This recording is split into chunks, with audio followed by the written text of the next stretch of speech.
positioning. One of my uh, favorite thought leaders on the subject is David Baker, and another book that I would highly recommend from David is The Business of Expertise.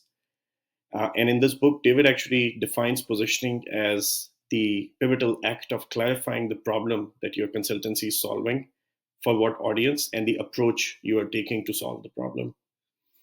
And along any of these dimensions, consulting service can distinguish themselves.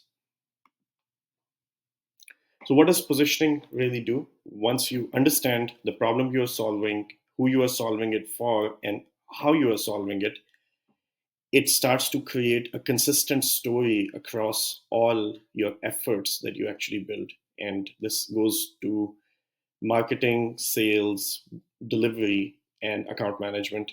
So, just to give a few examples, positioning is typically what would drive something like a tagline on your website. So, companies that have a very clear understanding of what they do typically can just crystallize down to what they do in just one line, and that ends up on the banner on the website itself.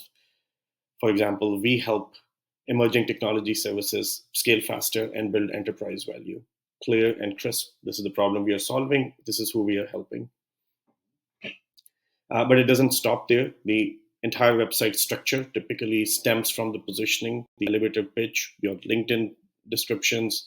If you use Upwork to find clients, which a lot of emerging technology companies do these days, uh, another place where you can actually use your clarified positioning.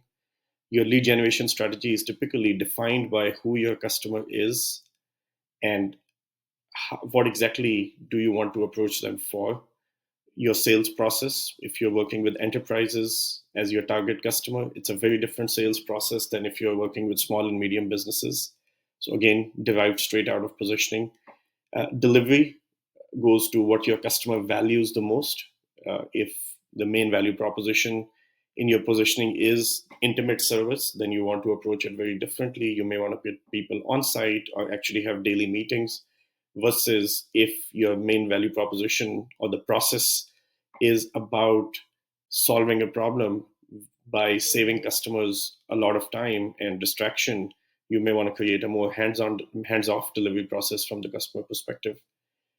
And then lastly, how do you even define your success ties straight back from positioning? Because what problem are you solving is how you should be reporting success. That's the ultimate metric that the customer cares about.